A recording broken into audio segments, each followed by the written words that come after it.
नमस्कार, मैं श्रेया और आप देख रहे हैं एबी न्यूज़। इंग्लिश का खौफ आसानी से दूर किया जा सकता है। अंग्रेजी को भाषा नहीं, अगर स्किल समझा जाए तो आगे बढ़ने के लिए, पर्सनालिटी को डेवलप करने के लिए और अपने करियर को आगे बढ़ाने के लिए अंग्रेजी अब ज़रूरत बन चुकी है।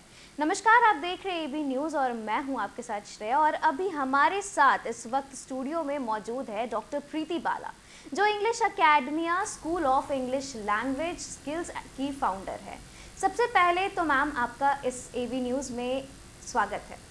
आप सबसे पहले बताएं हमें कि इंग्लिश को स्किल के रूप में कैसे डेवलप करने की आपने सोची। Thank you so much for the warm welcoming. या देखिए, इंग्लिश सबसे पहले तो हमारे जो स्टेट है, जो बिहार है, इसमें अभी तक भाषा के रूप में ही सिखाया जा रहा है। मैं भी सहमत हूँ कि इंग्लिश एक भाषा है, इट्स अ स्किल। बट मेरी कोशिश ये है कि लैंग्वेज से ज़्यादा अगर हम इंग्लिश को एज अ स्किल इनकलकेट करें बच्चों में, तो ये ज़्यादा रिज़ल्ट ओरिएंटेड होगा।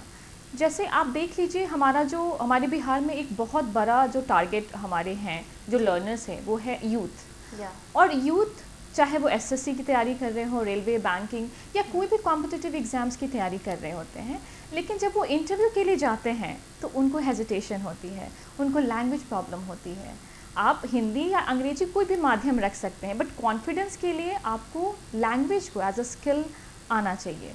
तो मेरी तो कोशिश यही है कि बिहार में जितने भी एज ग्रुप के लर्नर्स हैं, उनको हम सभी एक पहले तो अवेयर करें कि इंग्लिश को एज अ स्किल आप सीखिए, और हर एक कॉन्टेक्स्ट में इंग्लिश आप नेचुरली बोलना सीखिए। हमारी कोशिश ये है, because English is a employable and a sociable skills.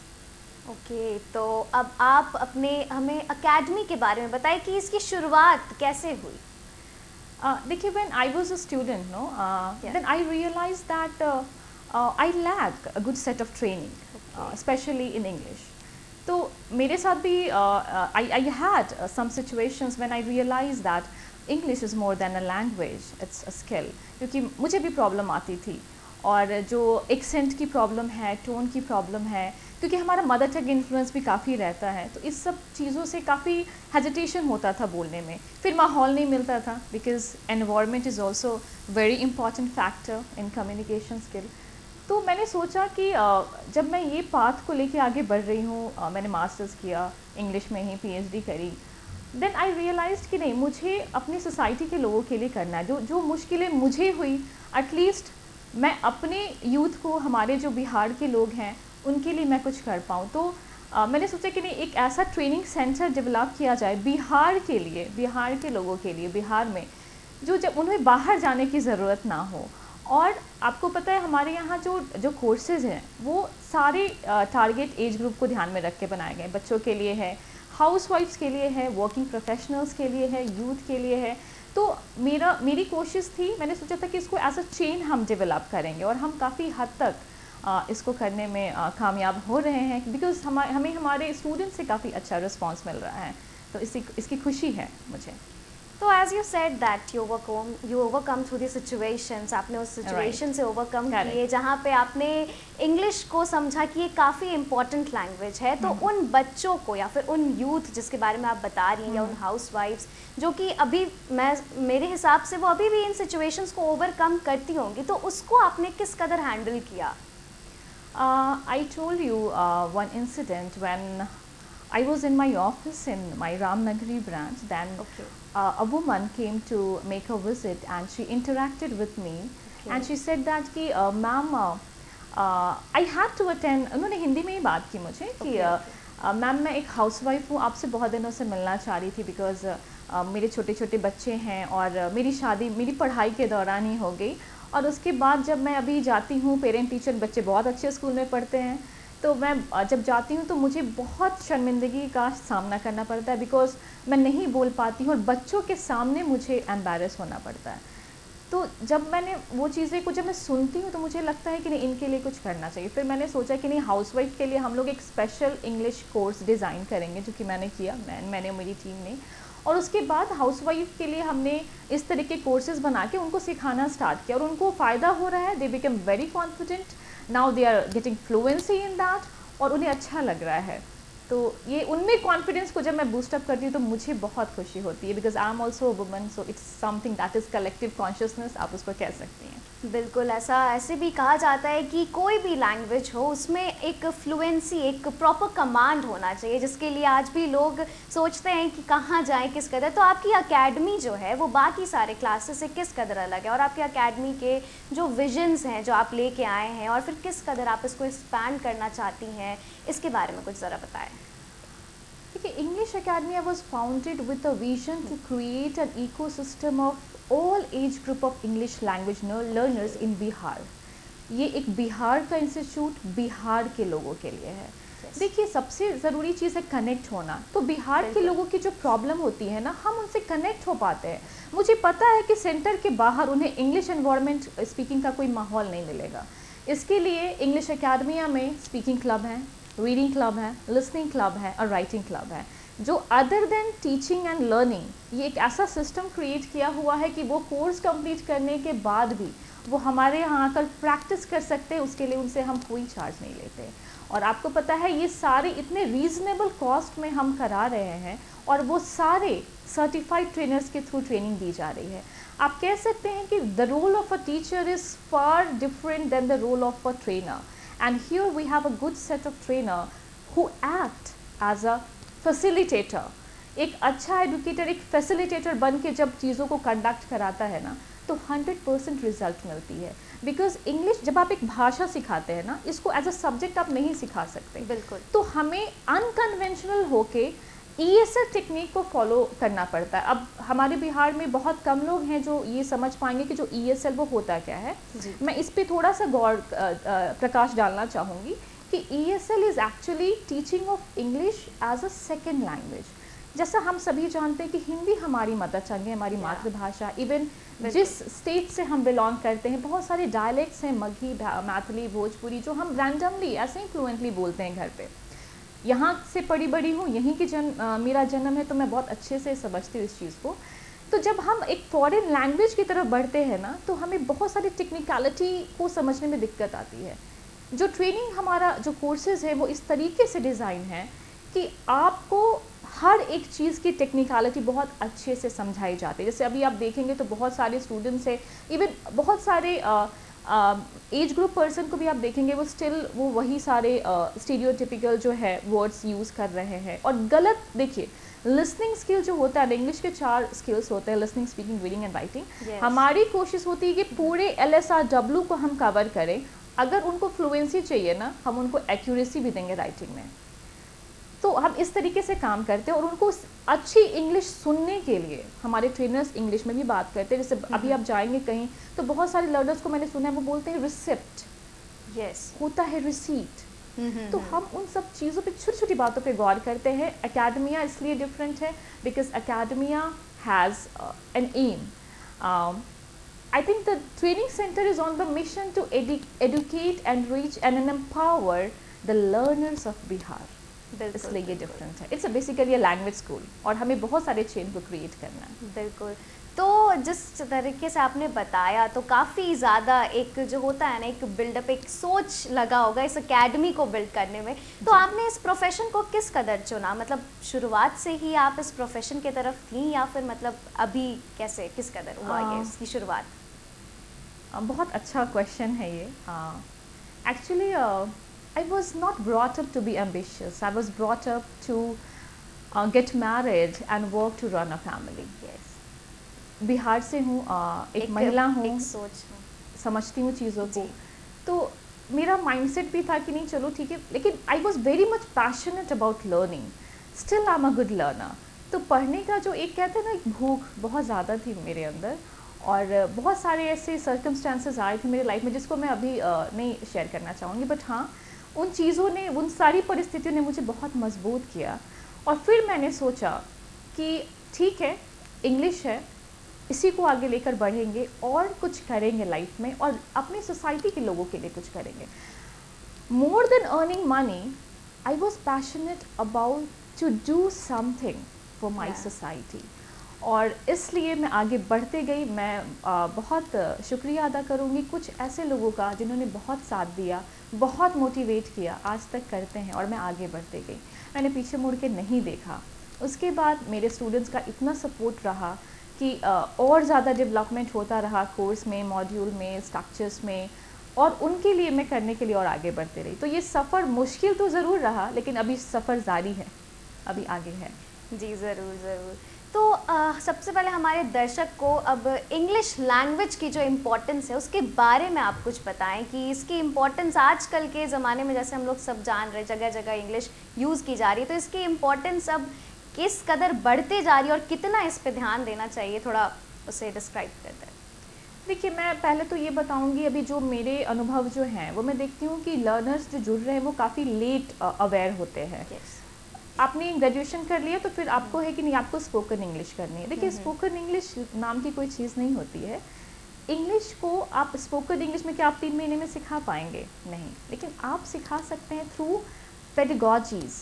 तो ESL ट्रेनिंग एक ऐसी पेडागॉजी है जिसके थ्रू आप 3-4 महीनों में ही इंग्लिश को सिखा सकते हैं और इंग्लिश को आसान तरीक़ों से सिखा सकते हैं। देखिए, अभी भी बहुत अनफॉर्चुनेट है अगर मैं बोलूँ कि ट्रांसलेशन ग्रामर के मेथड को फॉलो किया जाता है और उसके थ्रू इंग्लिश को सिखाया जाता है।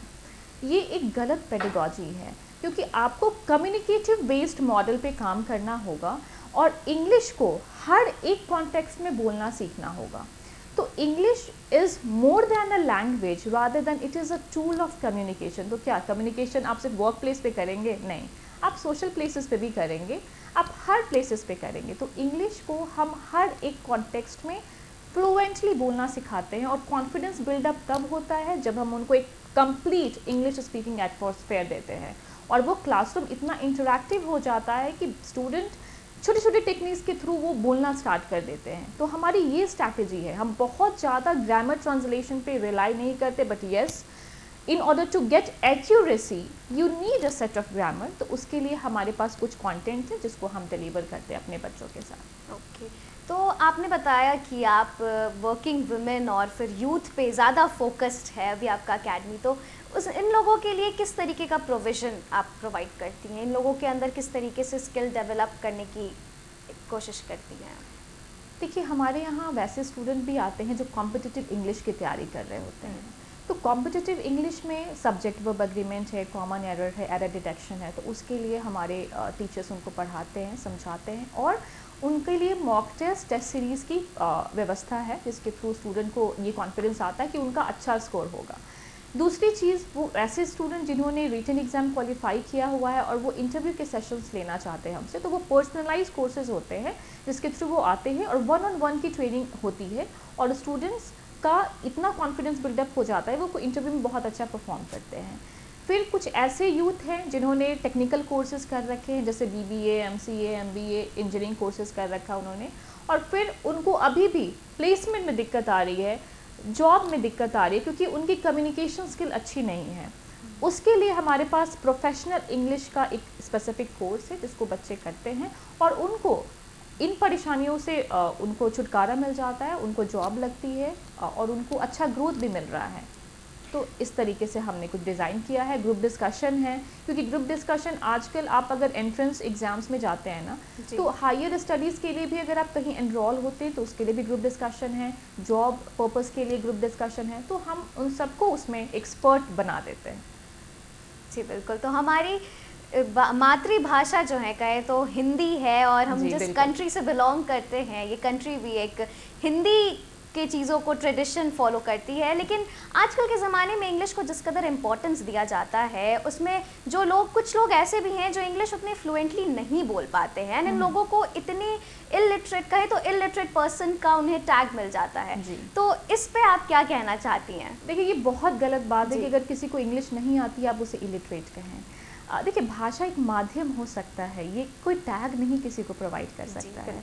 देखिए, मेरी कोशिश ये रहती है कि मुझे पता है बिहार में बहुत पोटेंशियल है, स्टूडेंट में बहुत पोटेंशियल है, मैंने ये फील भी किया है और उस पोटेंशियल को निखारने की ज़रूरत है।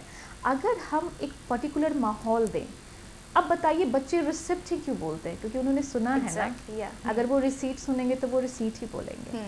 तो अगर हम उन्हें अच्छे सेट ऑफ ट्रेनर्स दें, क्वालिटी एजुकेशन दें, अच्छा माहौल दें और मोटिवेट करते रहें, तो मुझे नहीं लगता कि ये जो इंग्लिश से जो फियर है वो उनको आएगा और वो बड़े अवेयरनेस के साथ इंग्लिश सीखने के लिए आगे बढ़ेंगे। और वो स्टार्टिंग से ही बढ़ेगे, ये नहीं कि ग्रेजुएशन कर लिया तो नहीं अब सीखना चाहिए, नहीं, वो स्टार्टिंग से ही। और मुझे बहुत खुशी है कि आजकल के पेरेंट्स बहुत अवेयर हैं, उन्हें पता है कि इंग्लिश इतनी इंपॉर्टेंट लैंग्वेज है, इट्स अ स्किल। क्योंकि बहुत सारे ऐसे भी पेरेंट्स हैं जिनके बच्चे अच्छे अच्छे प्राइवेट स्कूल्स में पढ़ रहे हैं, CBSE एफिलिएटेड स्कूल्स में पढ़ रहे हैं, वो भी हमारे यहाँ आ रहे हैं। क्यों? Because they want their kid to have all kind of holistic development. तो प्रेजेंटेशन स्किल्स हो गई या फिर पिक्टोरियल नरेशन, ये सारे जो टेक्निक्स है वो हम उनके साथ करते हैं और स्टूडेंट काफ़ी ज़्यादा फ्लुएंट और कॉन्फिडेंट हो रहे हैं। इवन किड्स, तो किड्स के लिए भी हमारे पास किड्स प्रोफिशिएंसी कोर्सेज हैं जिनसे छोटे बच्चे को भी फ़ायदा हो रहा है। अच्छा, ये काफ़ी इंटरेस्टिंग बात कही आपने कि आपने पिक्टोरियल रिप्रेजेंटेशन से अपने क्लासेस को आप चलाती हैं। तो अपने कुछ क्लासेस के बारे में हमारे दर्शक ज़रूर उसको इंटरेस्टेड होंगे जानने के लिए कि आप किस कदर क्लासरूम में वो जो एक होता है टीचर और स्टूडेंट्स का जो डील जो होता है वो किस कदर होता है? जी, पहले तो टीचर हमारे यहाँ बिल्कुल फैसिलिटेटर बन जाते हैं जी, ठीक है, और वो स्टूडेंट को हर एक एक्टिविटी के थ्रू इंग्लिश पढ़ाते हैं। जैसे मान लीजिए अगर उनको पढ़ाना है introduction, the art of introduction, तो देखिए क्योंकि हर किसी भी इंटरव्यू में आप जाए ना तो सबसे पहले इंटरव्यू आपका इंट्रोडक्शन से स्टार्ट होता है और वहीं पे 60% स्टूडेंट वहीं पे फेल हो जाते हैं बिकॉज उनको प्रॉपर सीक्वेंस ही नहीं पता है। वो जब अपने बारे में बताना स्टार्ट करते हैं वो अपना पूरा बायो डेटा जो रेज्यूमे का जो डिटेल है वो पूरा देने लगते हैं। For this your CV is already there, so you need to be very compact and brief while delivering about yourself. तो हम उनको एक प्रॉपर सीक्वेंस देते हैं कि ऐसे बोलो, और हमारे पास पूरा स्मार्ट क्लास है जिसके थ्रू हम डिजिटली भी पढ़ाते हैं, हर नए नए इक्विपमेंट्स को यूज़ करते हैं, ऑडियो विजुअल एड्स हैं हमारे यहाँ जिसके थ्रू हम अपने क्लासेस को इंटरैक्टिव बनाते हैं। और हमने डिस्प्ले कर दिया कि सपोज शी इज़ मेरी, हर नेम इज़ मेरी, she resides in this place, and उसके बाद वो पूरा वो पिक्चर के थ्रू मेरी के बारे में बताते हैं, and then we let the student to practice and write for themselves, and afterward they start practicing them. तो ये पूरा एकदम समझिए कि एकदम रैंडम होता है जिससे उनको बहुत समझ में आता है और ये एक तरीके से काफ़ी इंटरेस्टिंग भी बन जाता है स्टूडेंट्स को ज़्यादा जल्दी ग्रास्प करने के लिए, बहुत जल्दी, इसलिए हमें रिजल्ट मिल रहे हैं इसके। जी जी।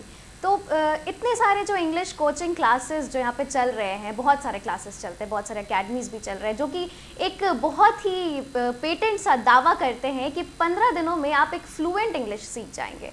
तो एक टीचर होने के नाते आप बताइए कि क्या ये एक पॉसिबल है, मतलब इस तरीके का दावा, और फिर ये चीज़ मतलब जो इंग्लिश जो नहीं भी जान रहे हो वो 15 दिनों में एक फ्लुएंट इंग्लिश सीख सकते हैं क्या? देखिए ये बहुत अनफॉर्चुनेट है क्योंकि देखिए बिहार में जिन चीज़ों में डेवलपमेंट की आवश्यकता है उसमें से एक इंग्लिश लैंग्वेज ट्रेनिंग भी है, ऐसा मुझे लगता है। अभी जो आपने बोला ना, ये मैंने खुद भी बहुत बार देखा है और मैंने ये चीज़ मैंने सुना है, मैं फील करती हूँ कॉमन सी चीज़ बन गई है, कॉमन सी चीज़ बन गई है। आप बताओ, आप किसी को एक भाषा सिखा रहे हैं और क्या भाषा आप 15 दिन में सिखा सकते हैं? नहीं सिखा सकते हैं। तो भाषा सिखाने के लिए देखिए मेरे पास जो भी बच्चे आते हैं, जो भी लर्नर्स आते हैं, चाहे देखिए मेरे पास 6 साल से लेके 55 इयर्स तक के लोग आते हैं और उन सब से मेरा एक ही क्वेश्चन रहता है कि you will get result only after you will be regular, otherwise we could not do anything. तो देखिए रेगुलरिटी से ही चीज़ें आती हैं। अगर किसी ने सोचा कि वो 15 डेज में कोर्स सिखा देगा तो मुझे तो नहीं लगता कि, देखिए आप जादू नहीं कर रहे ना, you are not a magician, you are a teacher. So teacher को क्या चाहिए? कमिटमेंट चाहिए, मोटिवेशन चाहिए, सिंसेरिटी चाहिए। जब तक आपको आपके स्टूडेंट से ये चीज़ें नहीं मिलेंगी आप काम कैसे करेंगे? सिंपल सी बात। एग्जैक्टली तो एट लास्ट आप कुछ इंग्लिश, आप जैसा कि आपने बताया कि इतने सारे इंग्लिश के इम्पोर्टेंस के बारे में अब हम लोगों ने जाना, तो एट लास्ट कुछ आप एक मोटिवेशनल सी बातें या फिर कुछ ऐसा मैसेज जो हमारे दर्शक को देना चाहेंगी तो प्लीज़। मैं आप सभी से बस ये कहना चाहूँगी कि कभी आप जब भी बाहर जाएंगे आपको ये सुनने को मिल सकता है कि आप बिहारी हैं जस्ट बिकॉज कि आपको लैंग्वेज प्रॉब्लम है, आपको मदर टंग इन्फ्लुएंस है, आपको वॉइस टोनालिटी की प्रॉब्लम है, आप चीज़ों को सही तरीके से प्रोनाउंस नहीं कर पा रहे हैं, आप फ्लुएंट नहीं हैं, इन सब चीज़ों की वजह से आपको जज किया जा सकता है। मैं चाहती हूँ कि आप उससे पहले अवेयर हो जाएं। अगर आप अपने आप को डाइवर्सिफाई करना चाहते हैं तो आप बाहर की तरफ भी मूव करेंगे, आप अब्रॉड जाएंगे।